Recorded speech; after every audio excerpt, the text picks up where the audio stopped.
Hi, I'm Jennifer Campbell, creator and host of the Systemic Leadership Summit. Welcome to this session, and today we have a very special guest on our summit, and we feel really honored to have him. We'll be talking about his world-renowned, groundbreaking work, and many know him as the author of The Fifth Discipline. He's here today to share his knowledge and experience around topics like organizational learning, system leadership, and systemic change. And his name is Dr. Peter Senge. Peter Senge is the founding chair of the Society for Organizational Learning, and a global network of organizations, researchers, and consultants dedicated to the interdependent development of people and their institutions. He's a senior lecturer at the Sloan School of Management, MIT, and co-founder of the Academy for Systemic Change, which seeks to accelerate the growth of the field of systemic change worldwide. His work centers on promoting shared understanding of complex issues and shared leadership for healthier human systems. This involves major cross-sector projects focused on global food systems, climate change, regenerative economies, and the future of education. Peter is the author of The Fifth Discipline and co-author of the 3 related field books, Presence, and The Necessary Revolution. The Fifth Discipline, with over 2 million copies sold, was recognized by Harvard Business Review as one of the seminal management books of the last 75 years, and by the Financial Times as one of the 5 most important management books. The Journal of Business Strategy named him one of the 24 people who had the greatest influence on business strategy in the 20th century. Recently, he was named to the 1,000 Talents program in China to help China become a leader in systemic change to benefit itself and the world. Peter holds a Master of Science degree in Social Systems Modeling and a Ph.D. in Management from the MIT Sloan School of Management. He's been at the forefront of organizational learning since publishing his classic text, The Fifth Discipline, in 1990.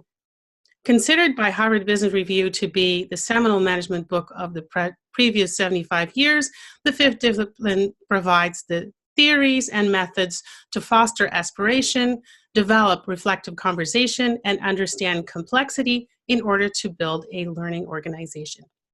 Peter is driven by the desire to understand how we can work together to live in harmony with one another and with Mother Earth. He continues to push the boundaries of our understanding of organizational learning, teaching his principles in workshops and seminars across the United States. Peter describes his process as sharing rather than teaching in an attempt to help people see not just what has been done before, but sharing what has been done by suggestion, servicing, or eliciting what might be possible. Throughout his career, Peter has been asking, how do we create the best conditions, including the tools and methods for enabling learning communities? Since the publication of The Fifth Discipline, Peter has shared the driving principles of organizational learning with business, education, healthcare, and government.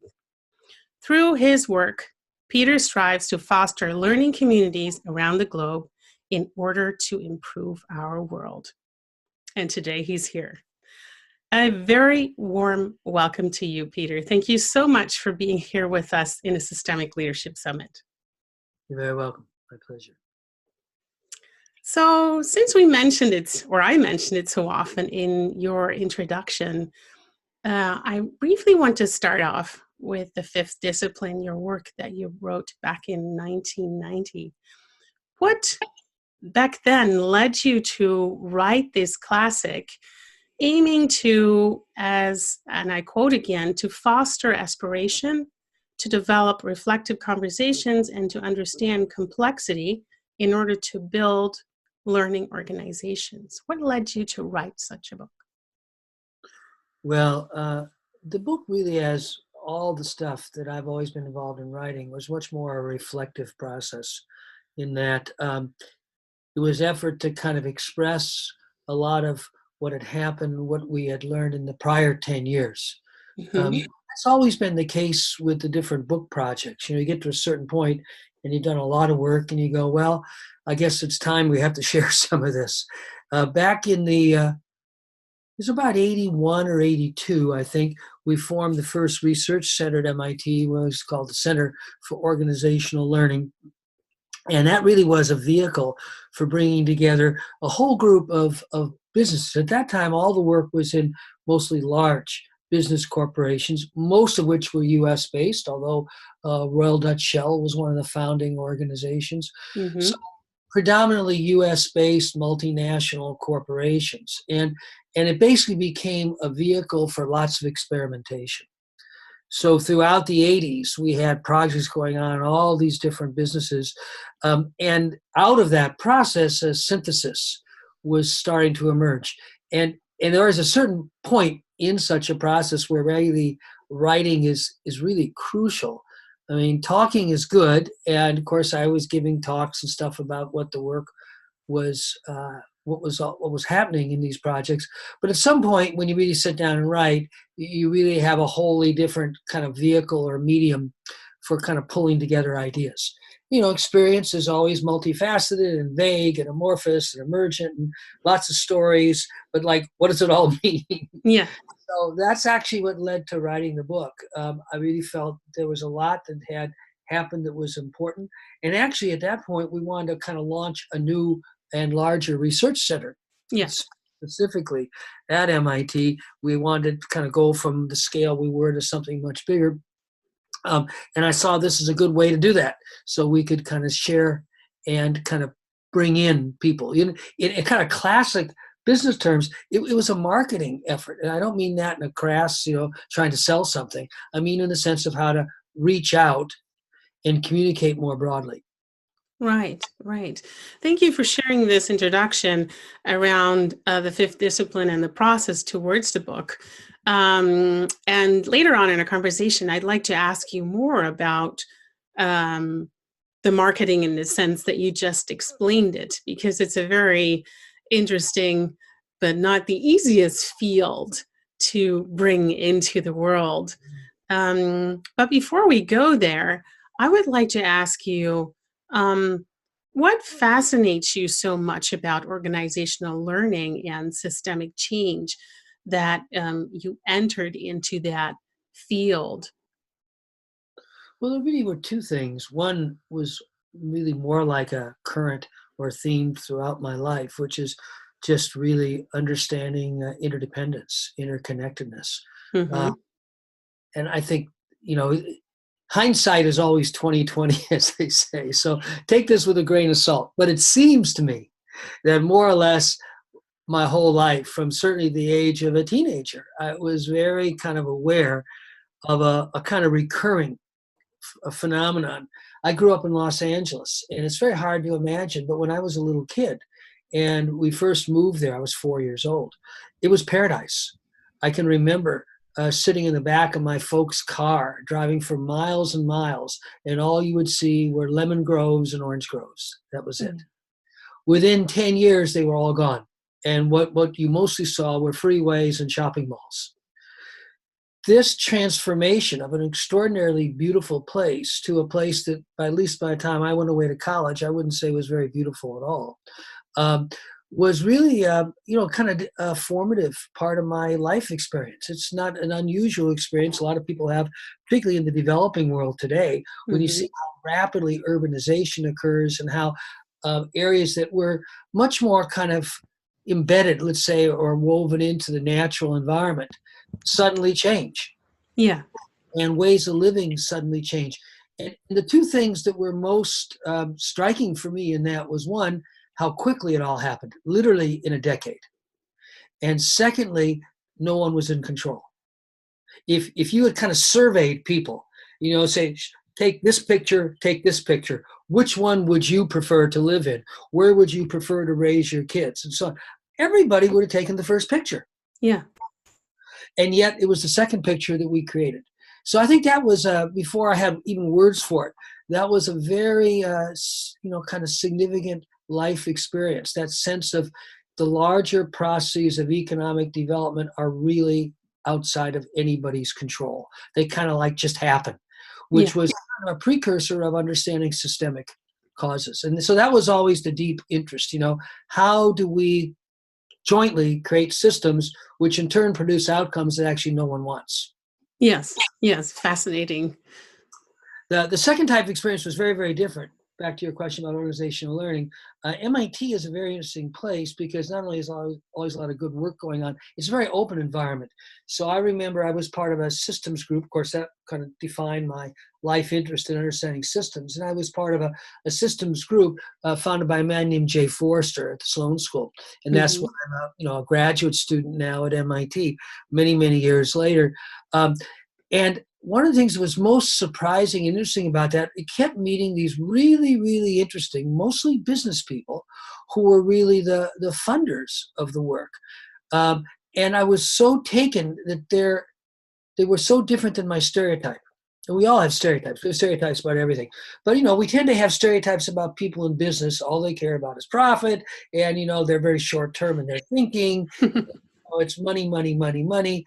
And I was meeting these people that were so different. They were deeply concerned about the state of the world. They saw all the shortcomings as well as the potential benefits of the private sector kind of philosophy, which of course is the dominant one in the US especially, the free market worldview. And I thought that they were like more intellectual than most of the intellectuals at MIT. And I meant that in the best sense. I mean, deeply engaged thinking about the problems of the world, not adding increments to a well-defined, academic body of knowledge. So I realized the kind of intellectuals I was most interested in were those people. Yeah. And that's what kind of drew me into the business world. It was kind of a side door. Right, right. So just to summarize, we're talking about your fascination for organizational learning and system leadership. And what you say is that a number of experiences, one as a child and one later on at MIT, led you to this fascination. And this is what you saw happen around you, the big changes, the speed at which the changes happened, but also that no one seemed to be in control and that it was just happening. And we ended up with a situation that actually nobody really wanted. Right. So that's something that stood out for you and converted into a question. Okay, how can we create worlds that we really want? Mm-hmm. And then when you looked at the people you met who stood out for you, were actually not the stereotypical business people, but they were intellectual and they really cared for the world and were not so focused on the money, money, money bit. And this is what really resonates with our summit also, where we are trying to see if it's possible to co-create further shift away from the ego-based or the linear or the hero-based type of leadership into a type of leadership that is actually in support of where we want to evolve or where we need to evolve as humankind or as an organization or as a team, depending on which system you're in.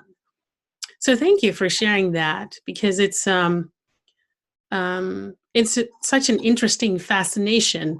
And what I'd like to ask you is, how do you feel that we've been doing in that area, in the area of organizational learning or the development of system leadership, let's say, since the fifth discipline?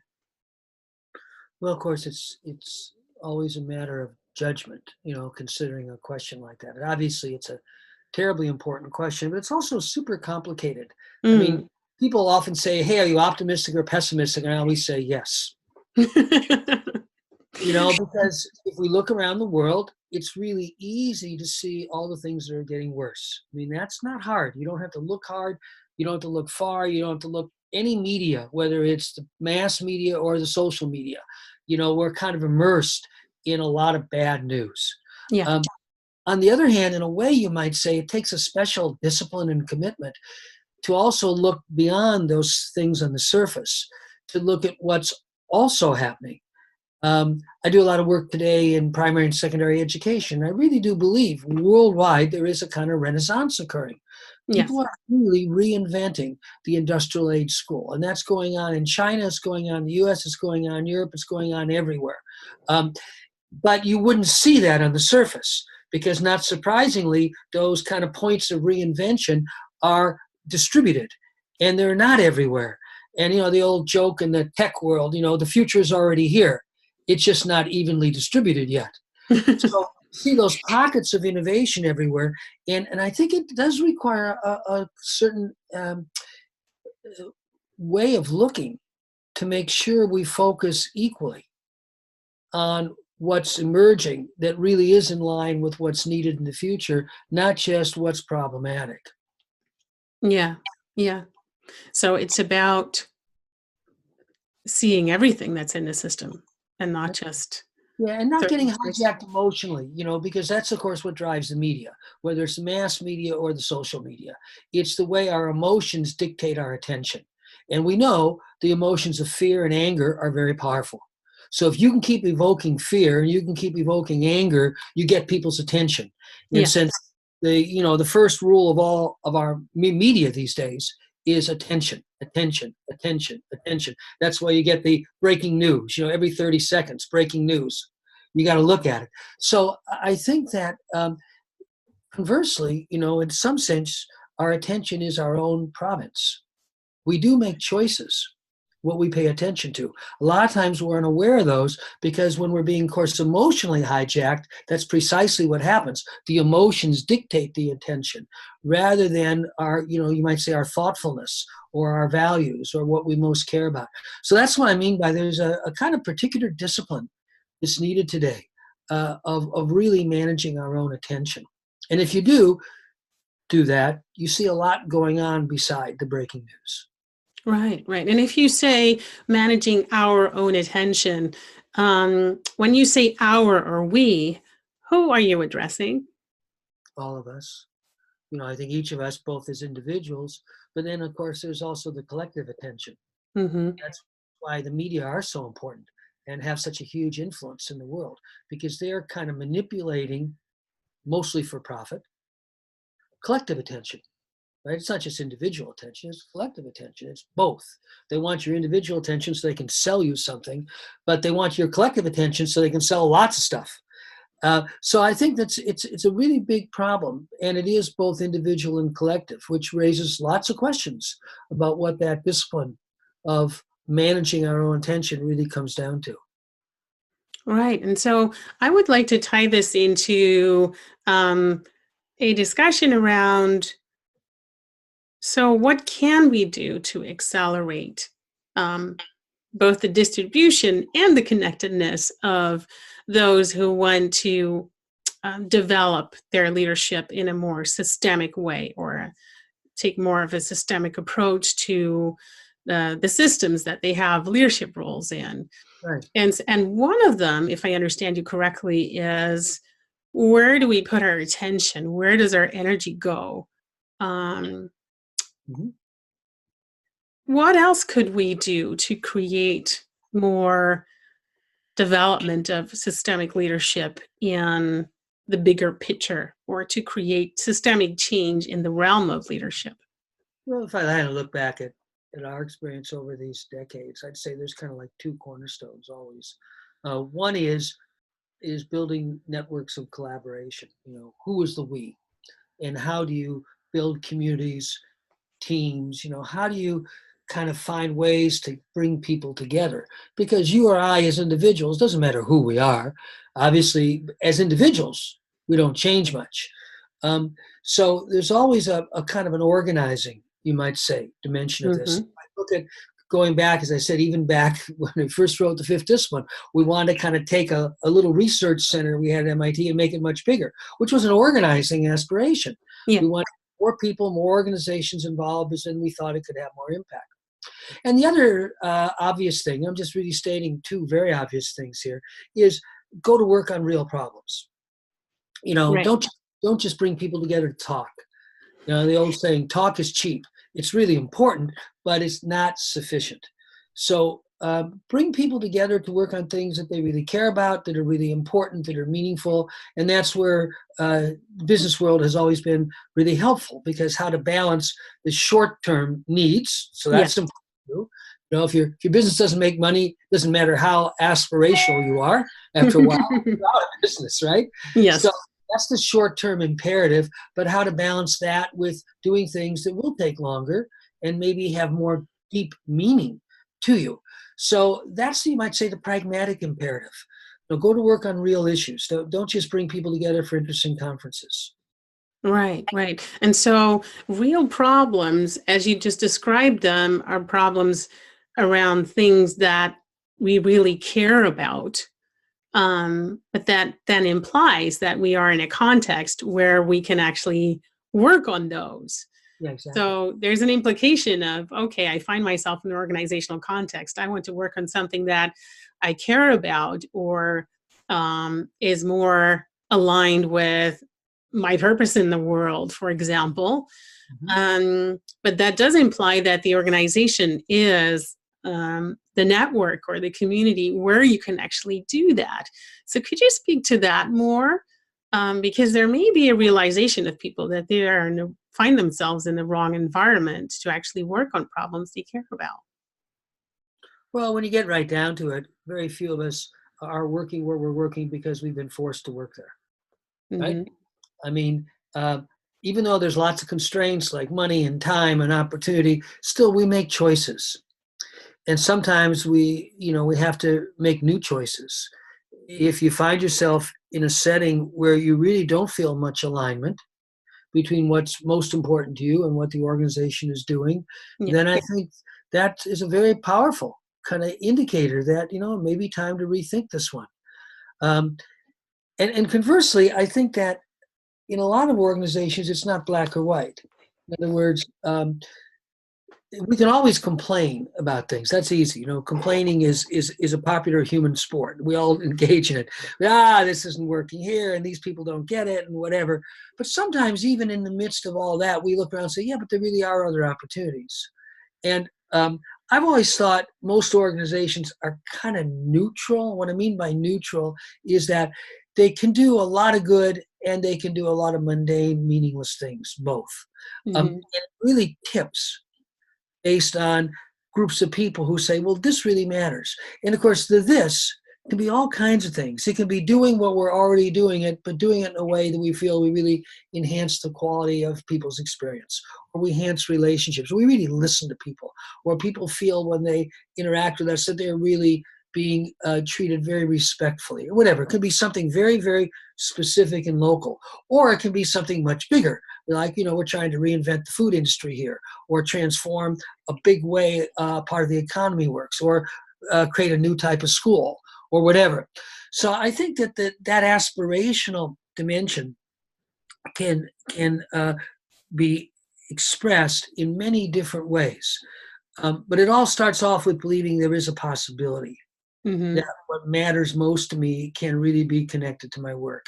And if we don't believe that, it's a really, there's an old systems principle of the self-fulfilling prophecy, right? We adopt a belief, but then in all kinds of ways we don't see, we act in ways that make that belief come true. So if we believe there's no possibility for our work being meaningful in countless ways, we Hmm. can act in ways that we will be right. So, that old joke, you either get to be right or get what you want. And being right is often what dominates. And that's unfortunate because oftentimes there's lots of other opportunities. Right. So um, it's about the focus on the problems that really matter. It's about getting out of the passive role, that's my word, but out of the passive role of complaining about everything that's going wrong, and actually finding collaborations where you can start working on the sometimes really big and daunting problems, or the smaller and very specific problems, Right. as long as there's a lot of energy, I can imagine, generated around that just by people who share that similar purpose or that similar aim to solve the problem Yep. when they come together. Right. And so this is also another thing that pops up for me when you speak to this is um, the thought that you're not big enough, or the thought that you're not strong a leader enough. And this is where I want to move into what is system leadership. And I'd like to quote from an article that you co-authored with Hal Hamilton and John Kania, The Dawn of System Leadership, where you write that you aim, and I quote, share what we are learning about the system leaders needed to foster collective leadership. We hope to demystify what it means to be a system leader and to continue to grow as one. So, how would you describe or define a system leader? Well, in one sense, it's a very simple idea. It's people who are good at fostering collaboration to produce real change. Because if you start off with, at any level of system, you said before, it could be a team, could be an organization, could be an industry, there's all these different scales. Whatever, you focus on whatever level you're ready to focus on. The changes needed can almost never be brought about by any one individual. That's kind of like a first principle. So it takes people working together. And that's why, this whole notion of collaboration has become, in the worst sense, it's kind of a banal buzzword today. But in another sense, it's really pointing at something we all know. None of the changes needed can be accomplished by individuals, working individually. That said, individuals really matter. The courage to step forward, the willingness to take a risk, the willingness to stick your neck out in something that really may not work, and you may end up looking like an idiot, and you may lose money, whatever. Those are individual moves. Yes. So that courage is ultimately an individually rooted phenomenon. So it's really trying to embrace that paradox, that real leadership is deeply personal and inherently collective. It's a very paradoxical phenomenon. It's in some sense very common. We all know it. There's nothing I just said that was very radical or crazy. It's kind of obvious when we think about it. But to embrace that paradox, that individual collective paradox, was why we eventually started using the term system leader. I didn't really like the term at first. I thought it was kind of clunky. The word system for a lot of people sounds like computer systems, right? Yes. So it's not a very evocative word. We've tried for years finding other ones, like ecological leadership. People think, well, that just has to do with the environment. So I just never been able to find a word that's kind of simple and works any better than that. So, but that notion that real change requires collaboration, and some individuals are much better than others at fostering that collaboration. And then obviously the question, how do you get better at that? Is it just accident? Is it just something you're born with? Or is it something you work at and grow and develop? So those were the core questions that led us to start writing about system leadership. Right. And if I recall recall correctly, you also had a recent name change in one of your organizations, which also contains the words system leadership in them. So just briefly, what led you to go back to that name, since it felt kind of clunky in the beginning? Yeah, the advocate for it was one of the co-authors of that piece. Hal Hamilton is a really wonderful guy. He's a very long-term friend. He's a farmer, farm organizer. He grew up and lived for many years in Kentucky and organized farmers, farming cooperatives, things like that. And then about 20 years ago, when we were trying to start some new initiatives that would require, what we were focused on was what we called cross-sector collaboration. How does the business world work together with civil society and government, all three core sectors? How do they start to work together on the really big issues? Because again, it's going to require collaboration across those kind of boundaries. Anyhow, Hal became the kind of key organizer of what today is called the Global Food Laboratory, or Global Systemic Food Laboratory. Right. And it is today about 50 or 60 of the world's largest food companies and civil society organizations, about a 50-50 mix, originally organized by Unilever and Oxfam. So that's how we got it started. We got those two organizations starting to work together. That was really almost 20 years ago when that started. And, they didn't like each other. They were totally different. Of course, Oxfam, they're an organization dedicated to the eradication of rural poverty. That's their Yes. fundamental mission. And Unilever is a great big global food business. And, they didn't trust each other. They had totally different worldviews, at least their stereotypes of each other. So it was a journey of getting them to get to know each other and start to realize that there really were some very deep common interests. And Hal was instrumental in that whole process. And I found about 7 or 8 years ago, Hal said, well, I find I'm using this term system leader a lot. And I said, that's a kind of crummy term. I don't like that. He said, let me tell you why. So anyhow, Hal was the instigator for that. And he was such a great embodiment of it. And, that network today is, in some ways, at least from our direct involvement, the largest and most successful cross-sector, cross-organization network of collaboration we've been part of, and has had huge impact. And I do think today worldwide, particularly in Europe and the US, maybe a little less so still in Asia, the food industry, ironically, is one of the most innovative industries.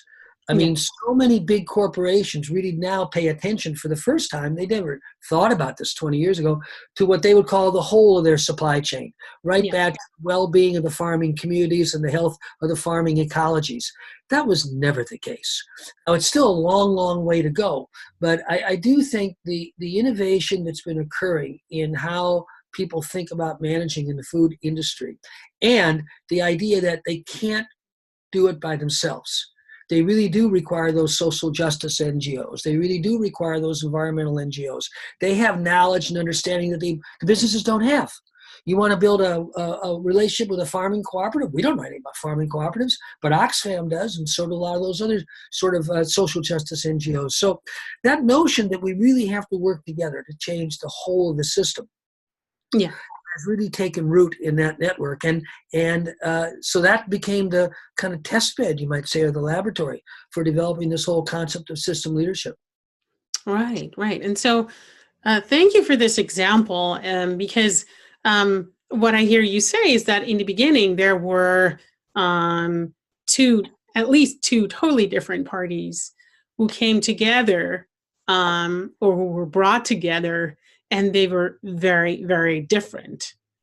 And so in that bringing together, how did the system leadership, where you mentioned that Hal embodied it so well, especially in that process, what did the system leadership add to making it a fruitful collaboration? How did that process go to actually let this interdependency come to fruition, and to the interchange of knowledge and experience, and to create something that's so much bigger than the two parties alone? Yeah, that's a great question. As I'm thinking about it, it seems like maybe, first off, short answer is I don't know. I mean, I've watched, I've lived through it, and I've seen some of the consequences, which are not trivial. And of course, we all have ideas, but in some ways, the simplest way to answer your question is, what do they do? In other words, what are some of the practices that have become commonplace in that food lab network? And the first one that comes to my mind is what they call learning journeys or sensing journeys. Yeah.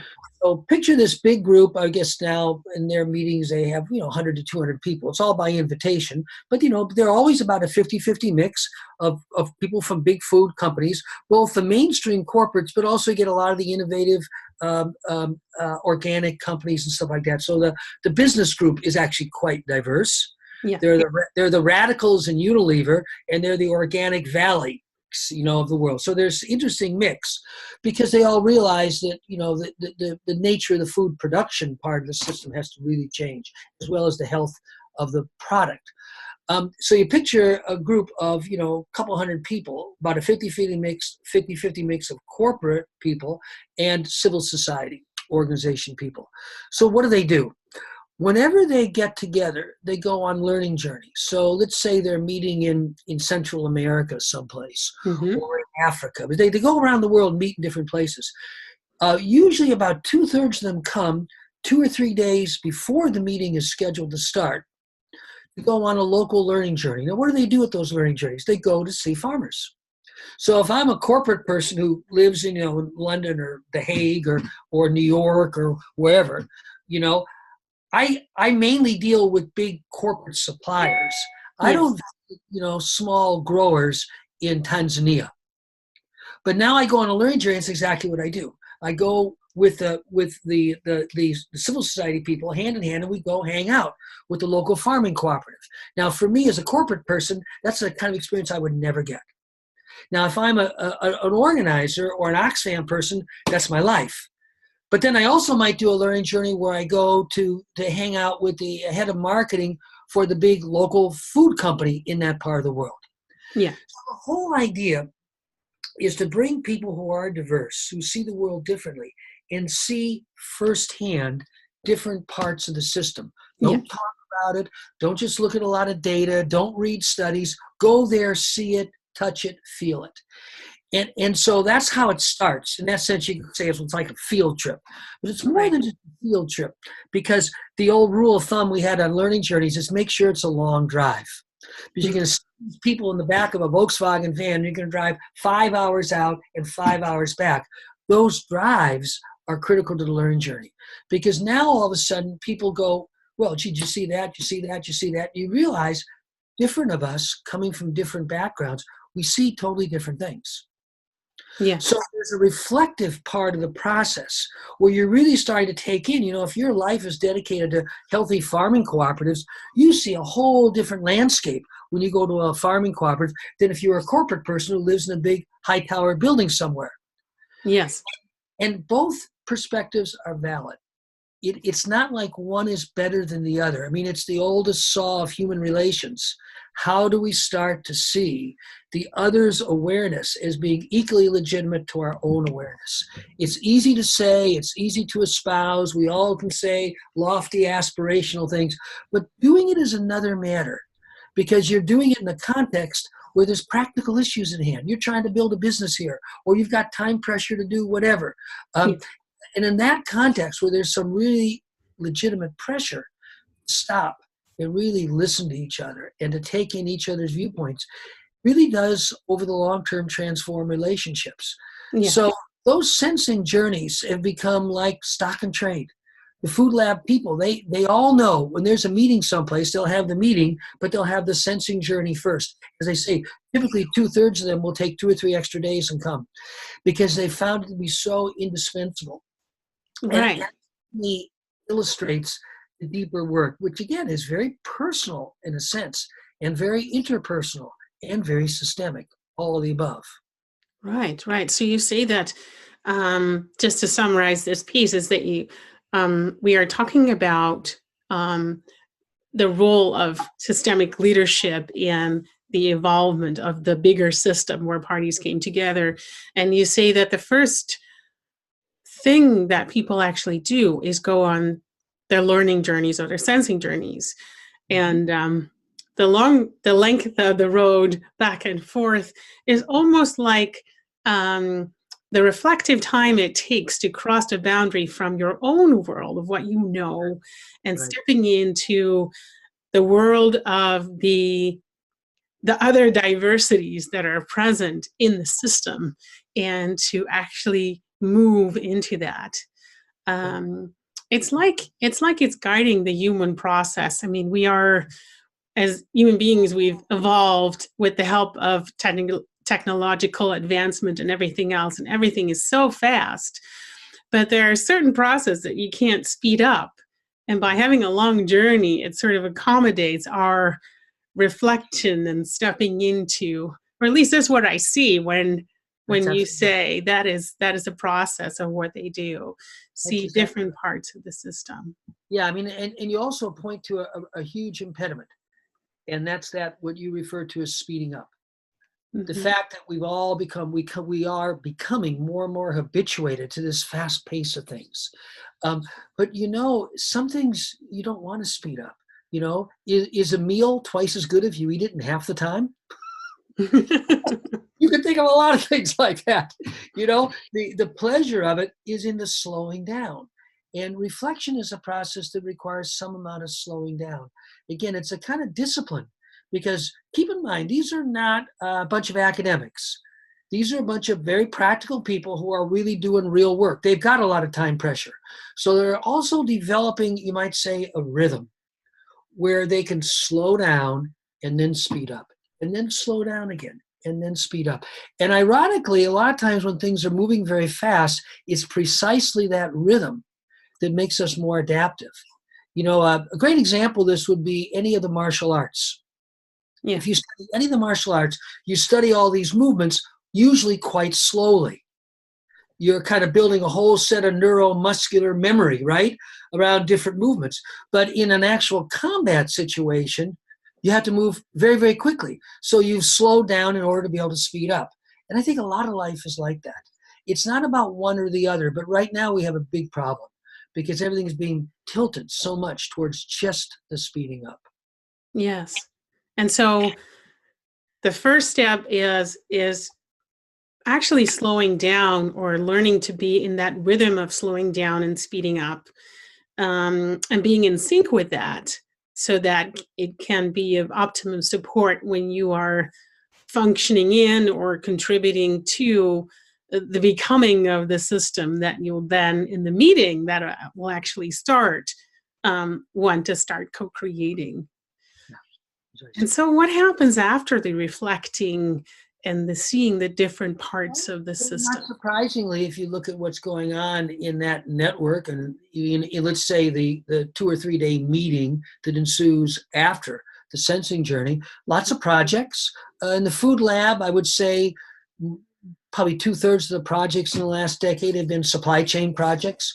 People learning what does it actually take to manage a supply chain, from soup to nuts, from the farming communities all the way to an end customer.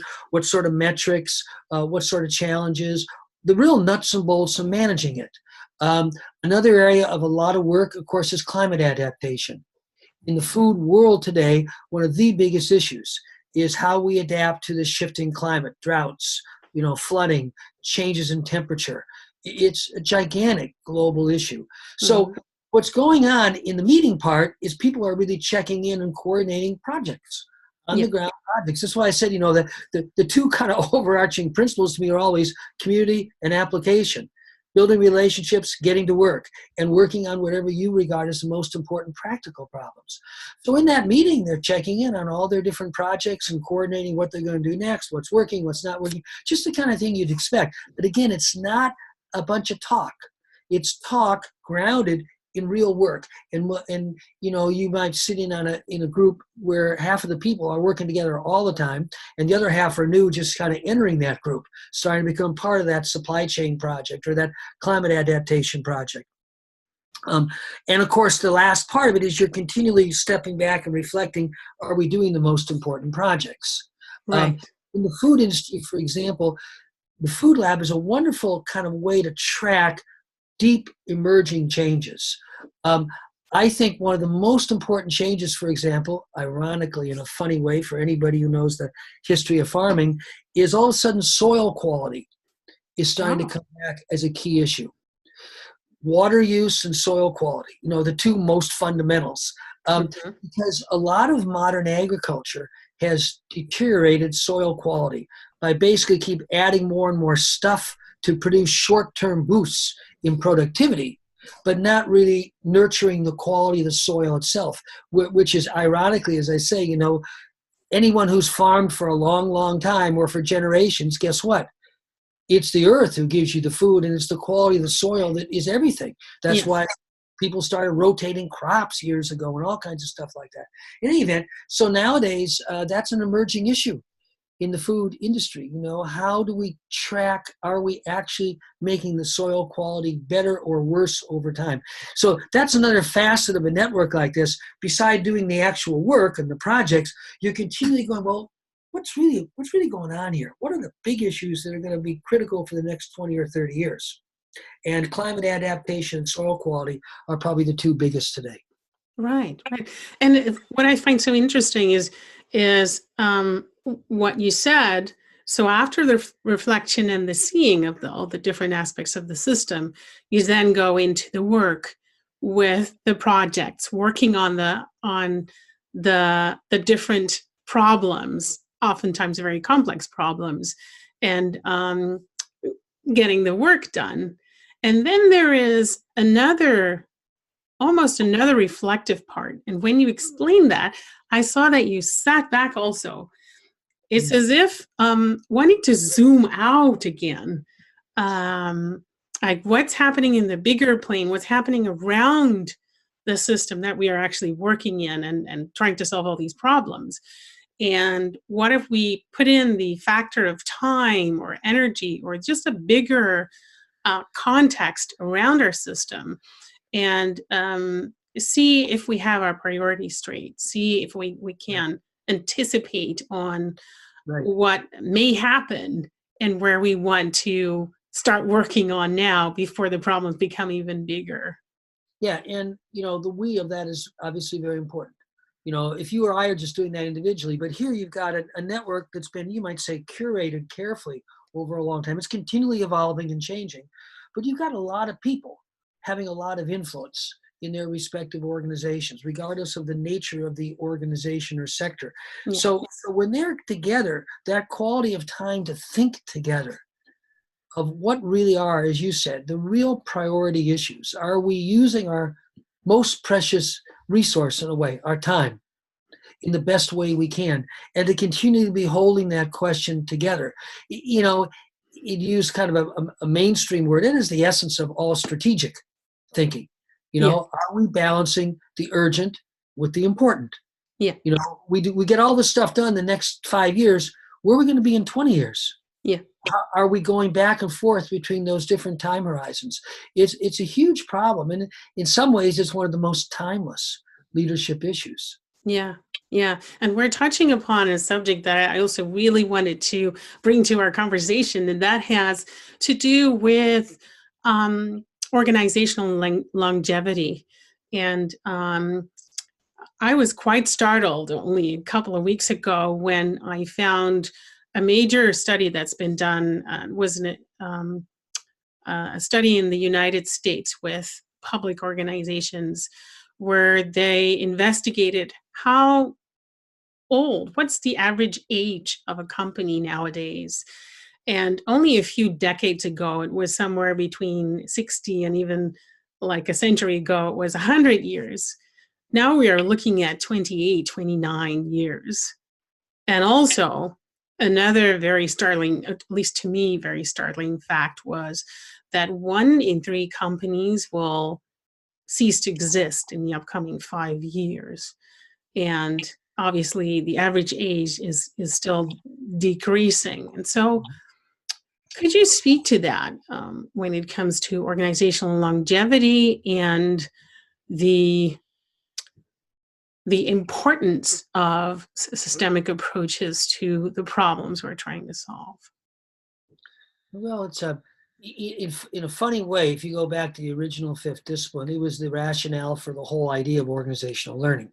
Yeah. It was a phrase that was always tricky because we always knew that if you use the term organizational learning, a lot of people think, oh, that means a lot of training, because they hear the word learning, they think classroom, that means, oh, we got to do a lot of training. So we do a lot of, but that was never the meaning. The meaning was, does the organization learn? As the world around you changes, can you change sufficiently rapidly so that you can be adaptive and survive over long periods of time? I think that's always been a core issue. On the other hand, I've come to appreciate there's another dimension to this which can get lost when we're just tracking lifetimes of enterprises or organizations. Mm-hmm. A lot of times, the organization is a form. It's a corporate body, right? It's literally a form, whether it's a nonprofit or a for-profit. It's a legal entity. And when we talk about the organization ceases to exist, well, that's because it gets taken over or it gets reorganized in some way that the form changes. But a lot of times the human networks are more robust.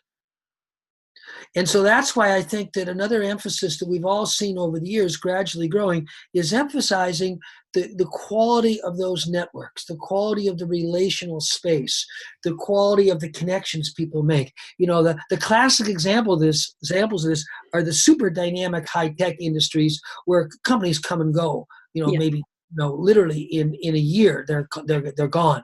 Yet when you look more deeply, there's networks that are very robust. People work together, they know each other. So I think there's two sides of this coin. I do think oftentimes companies are lasting way too short a period of time, so they don't cultivate any longevity of focus. I think what you're saying is absolutely right. But also, in a sense, it's not just about the individual companies. That's why, in some sense, it makes more sense to focus on an industry. Mm-hmm. The food industry is not going anywhere. People need food. Yeah. There were all kinds of organizations, for-profit, not-profit, governmental organizations, who will all be collectively shaping something, whatever we want to call it, we can call it the food industry. The same is true of the education industry. The same is true of the electrical power or the power generation industry. So in some ways, focusing on the industries makes the most sense because that's what we really care about. They shape the social and economic consequences. That's why I think the Food Lab has been very instructive. Now, the interesting thing is when you get enough companies working together on the long-term health and well-being of the food industry, a lot of those organizations will live longer. Precisely because they're operating in an environment where they are thinking long-term. They're not just reacting. The tragedy of the companies, the shorter and shorter longevity, is very often it comes because short-term thinking has come to dominate. Yeah. Everybody knows it. That all they're doing is react. And so not surprisingly, sooner or later, you can only react so much. And the world's changed more than you have, and you're no longer capable of reacting sufficient to ensure your viability. That's not necessary, and it's very frustrating for people.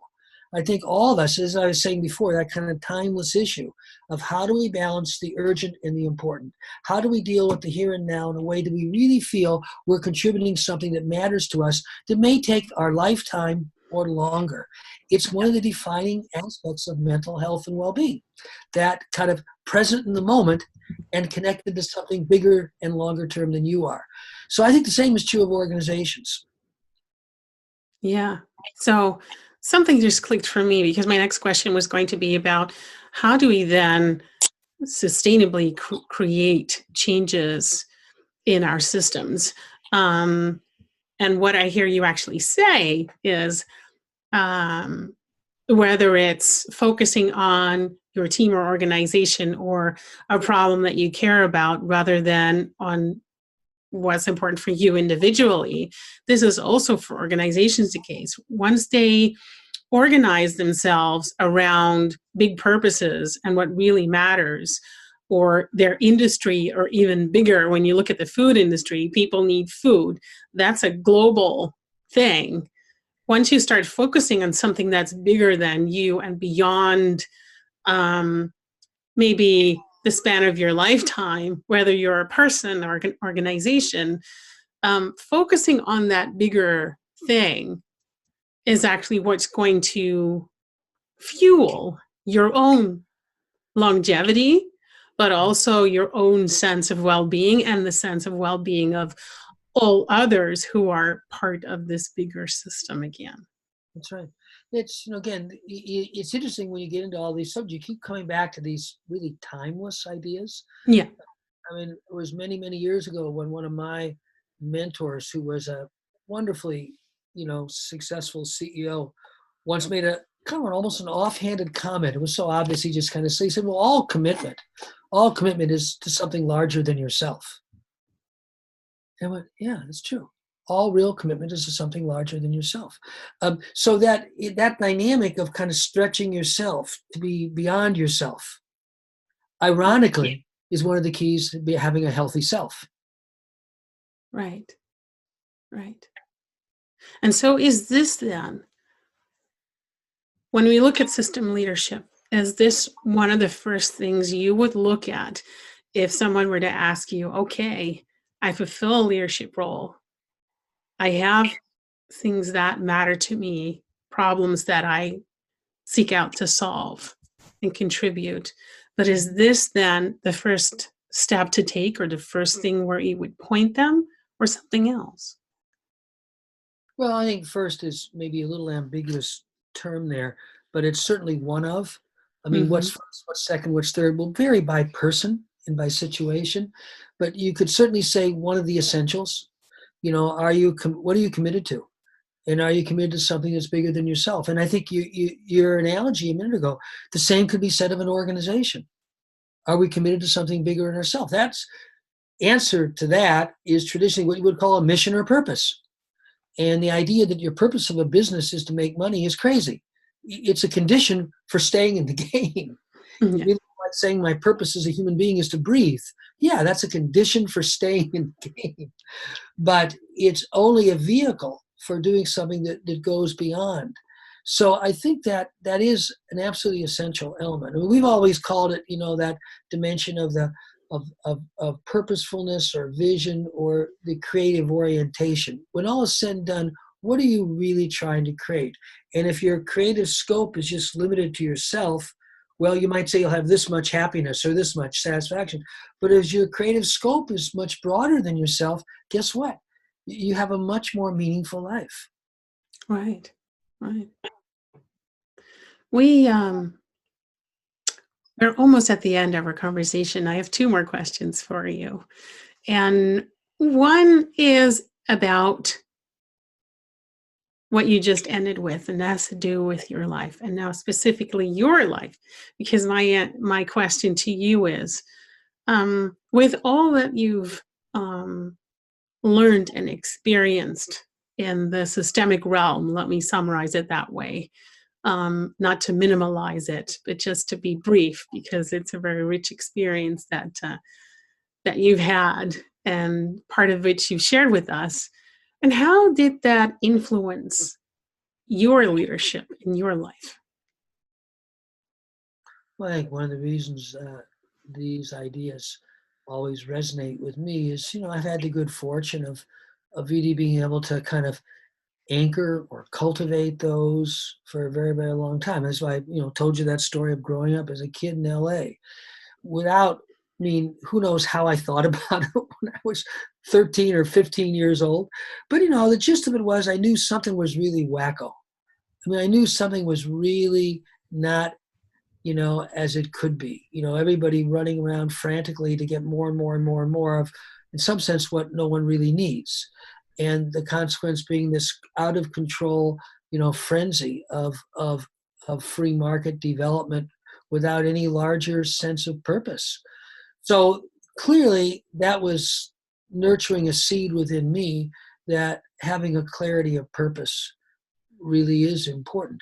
And then, as our lives unfold, the more we get clear about something like that, it's interesting how more and more people show up, situations show up, which further the process. Providence moves in favor of those who have kind of developed those inner choices. And I can then think of so many teachers and mentors and situations that just kept reinforcing and deepening that awareness. So yeah, I think that's always been there for me. And you could call it a deep sense of purpose. And for me, it's always been how humans can reconnect with the larger natural world in a way that we become agents of well-being and health of the larger systems, not just pursuing our own frenzied interests. Right. Love that term, agents of well-being for the greater world that we live in.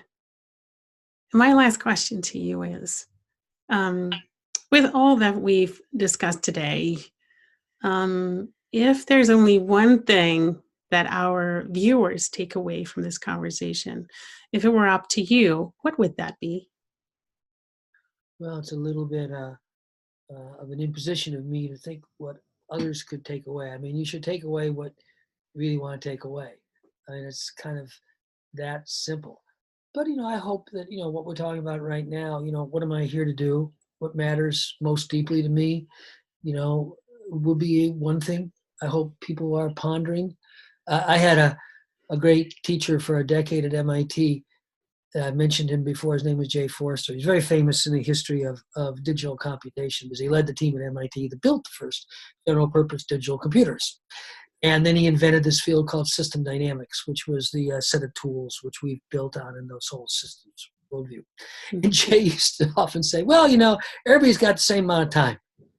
You can use it doing the most important thing you could do, or you could use it for doing other things. It's up to you. And it's that spirit, are we using our time to do the single most important thing I could do? Not that somebody else could do, but I could do. There's few words that are more often misused in association with leadership. There are words that are used a lot, but they're misused, than the word charisma. We often hear about charismatic leaders. Very few people know what the word charisma means. Interestingly, it's actually a term that comes from the church.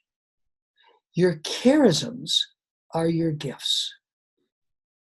So ironically, to be charismatic is to be someone who's dedicated their life to developing their own gifts. It's quite the opposite of the image we often have of the charismatic person. Yeah. But it's very revealing, because what makes you charismatic is you're you. You're not somebody else. You've dedicated your life to being you, and you in service. It's pretty simple. I think this is a great note to end on. Peter, we've been talking about organizational learning, about system leadership. We've been talking about your experiences and examples in the food industry and how system leadership can be developed, and the space of learning and reflective journeys, of doing the work and focusing on the problems that we most care about the creating the connections and being aware of the interconnectedness and what can come from bringing different parties together in a collaborative process where they then create something that is bigger than themselves.